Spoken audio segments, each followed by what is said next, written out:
For many people, music is used as a tool to get away from the stresses of life or even the mundane aspects of it. We use it as an escape to recharge and gather ourselves for what's next. The genre of music most known for its ability to let you lose yourself amongst the dreamlike chords and the cloud of reverb is the genre known as shoegaze. So while shoegaze can provide a deep connection between the artists and their music and the listeners and their hearts, shoegaze is perhaps more of a genre that's meant to be observed rather than engaged with. Now that doesn't mean that the listener can't absorb this type of music, because that's likely still the end result if you're open to it. But simply put, the artist isn't making the music for you, they're making it for them. They're making it to detach from the rest of the world, and really, that's the beauty of it. Some of you unfamiliar with shoegaze may be asking, well, what is it? I mean, what does it sound like? In terms of its musical characteristics and traits, the genre of shoegaze often features that wall of sound that is produced by using heavily distorted guitars that are drowning in reverb. That's also a quality found in something like noise rock that shoegaze sometimes gets confused with, but typically shoegaze will have a bit more depth in the low end. It's also common for acts within the shoegaze genre to experiment with different effects and utilize an array of different foot pedals for their guitars while they're performing, which is where the name shoegaze ultimately comes from. Shoegaze is one of the rare genres that is named not necessarily by their sound, but more because of the physical actions or tendencies that the artists exhibit while performing. So where did shoegaze begin? With every genre, and especially shoegaze, it's kind of hard to have like a clear-cut beginning because it's ultimately subjective on what counts as shoegaze or what just has elements of it, but isn't really quite the real thing. So in terms of those using some of the elements of shoegaze, you could go back as far as the 1960s and count the Velvet Underground as being some very early pioneers of that fuzzy, distorted guitar tone that would be more chiseled and crafted in the decades following.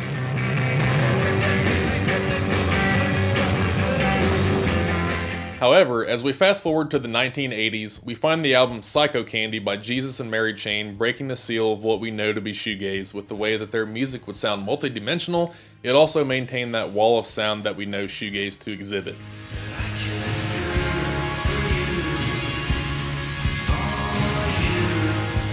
Where Psycho Candy maybe doesn't quite get everyone's approval as the first shoegaze album is the idea that it doesn't have that dreamlike quality. I can agree with that partially because when I think of something that's dreamy, I think of somebody more like the Cocteau Twins instead, especially with the brighter tone that they use for their guitars. Psycho Candy does still make you feel like you're in a daze though, so perhaps it's more of a sleepwalking type of album.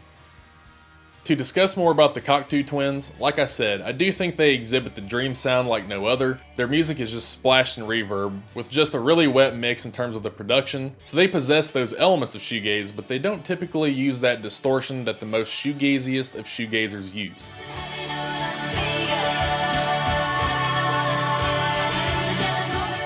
So I've talked about a couple bands that maybe get halfway there, but no video about this genre would be complete without talking about a couple of the bands that did this genre the most justice. The first of which is My Bloody Valentine.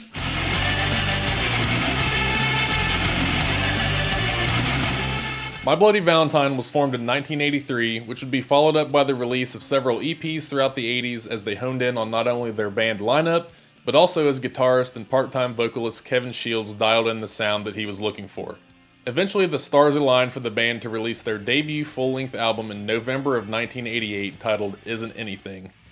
Isn't Anything features in spades the overwhelming guitar feedback that My Bloody Valentine would be known for, also utilizing a style of lo-fi vocals that makes you feel like the lyrics are being channeled through you instead of to you, despite whether if Kevin Shields or Belinda Butcher is behind the microphone at the time. Now this album would solidify what a proper shoegaze album should sound like. But they would even outdo themselves with their second album, titled Loveless, released in 1991. Shields utilized brand new techniques with his guitar throughout this album that would pave the way for so many other shoegaze artists in the future, just truly being a trailblazer for this genre of music while doing things that nobody had ever really attempted. My Bloody Valentine would inspire bands even outside of shoegaze such as Radiohead and the Smashing Pumpkins. Although the original run for My Bloody Valentine would come to an end shortly after, they planted the seeds for their legacy to thrive as the years passed. Fans of this band were eventually rewarded for their patience, as in 2007, the group reunited to go on tour and perform at many of the notable festivals around the world. In 2013, their third album, MBV, would finally make its appearance, giving shoegaze lovers a chance to hear a new full release by My Bloody Valentine for the first time in 22 years. It provided a rare occurrence where a band could step away for a lengthy period of time and pick right up where they left off. This album, along with their previous two, had connected with enough hearts over the years to give My Bloody Valentine the unofficial title of being the ultimate shoegaze band. Another band that's seen as royalty throughout the shoegaze genre is none other than Slowdive. However, they weren't really popular with everyone at the beginning of their career, as music critics, especially in the British circles, had really started to take their shots at Slowdive in the early 90s, as popularity for the whole shoegaze genre had kind of started to fade, and a bit of a backlash towards that scene had started to emerge. This was especially apparent in the new absence of My Bloody Valentine, who had kind of made the genre popular in the first place. With shoegaze being referred to as the music scene that celebrates itself, Slowdive found themselves as one of the faces of that scene that would typically only mingle amongst themselves. To me, it seems bizarre that a band would catch some strays for that, but as the young band began releasing records, it was normal practice for them to face criticism and negative press from critics outraged by the band's sound. Guess you guys aren't ready for that yet. But your kids are gonna love it. At one point early in their career, their record label pushed them to produce an album that was a bit more commercial sounding. Guitarist Neil Halstead agreed somewhat with that, and after a stint of songwriting and time in the studio, the 1993 shoegaze classic Souvlaki by Slowdive was released.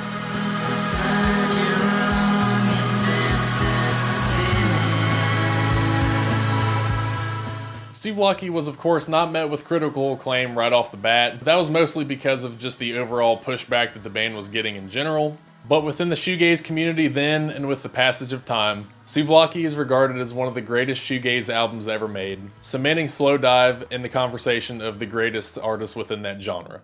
Slowdive themselves would only stick around for a couple more years until being dropped from their label, and at that time, they would take nearly a 20-year break until joining back up in 2014. Kinda seems like a common theme for these early 90s shoegaze bands, huh? Rachel Goswell, Neil Halstead, and the rest of the band have since put out 2 more records and are still touring today. In fact, I saw them perform live in May of 2024 in Indianapolis, a show that I will certainly never forget. So, I've briefly dove into the history of both My Bloody Valentine and Slowdive, 2 of shoegaze's most prominent acts of all time. Who do you feel is the greatest shoegaze band of all time? Do you feel like it's one of them or someone that I haven't even mentioned yet? Feel free to leave your thoughts down in the comments and make suggestions for the rest of us to check out after the video. So in terms of the type of person that listens to this genre, I've found from the shoegaze subreddit that it's a very self-aware type of crowd. You know, there are so many memes within that subreddit that are just really witty in terms of like poking fun at the type of people that make fun of their music tastes, but kind of like acknowledging that their music tastes are kind of weird. And that's something that I can relate to because where I work, I have like a Bluetooth speaker that I carry around with me, and I don't exactly offer up much that's palatable to the casual music listener, if you know what I'm saying. But also, shoegaze music is generally for people who are patient with music, and for those who appreciate when all of the space is filled within a song. With guitars having so many layers of reverb on them, it only makes sense that every range from high to low is being pushed to every corner of the recording. So for example, if your typical rock riff played by a Jerry Cantrell type of guitarist sounds like a sniper rifle that pierces the target and stays there, your typical Neil Halstead guitar riff will be more like a shotgun where the bullets just keep ricocheting off the walls.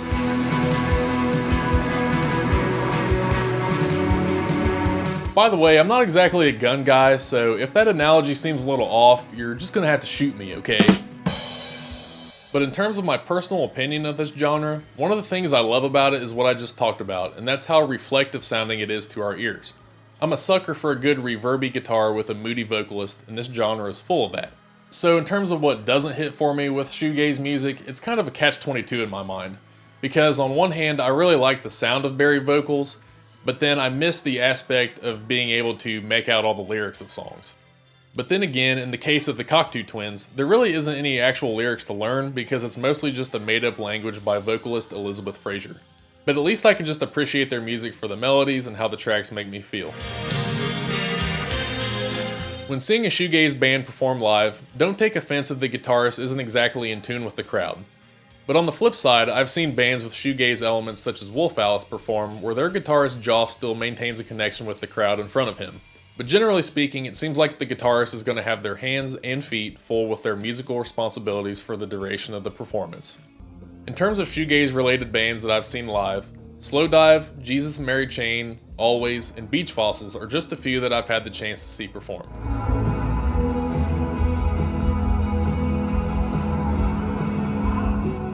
So with each of those shows, I left the concert venue just in awe of their musicianship. But now that I'm looking back on it, in none of those shows did any of the musicians really ever move around the stage. There's a lot to be said about artists having natural stage presences, as they essentially dictate the energy level within the venue. But in going to a shoegaze show, you're not going to see that energy, you're going to feel it. In other words, it's more of a physical experience than it is a visual one. Because as the artists within a shoegaze band detach from you, they're becoming one with their instrument and with their music. It's simply up to us to observe and also to feel it within us. So that about wraps it up on my thoughts of shoegaze. I really appreciate you taking the time to hang out with me a bit today. If I influenced you to check out one of these bands here after this video, please leave a like on this video and subscribe here to Last Few Spins so you don't miss out on more content just like this. But once again, thank you for watching. I'll see you in the next one.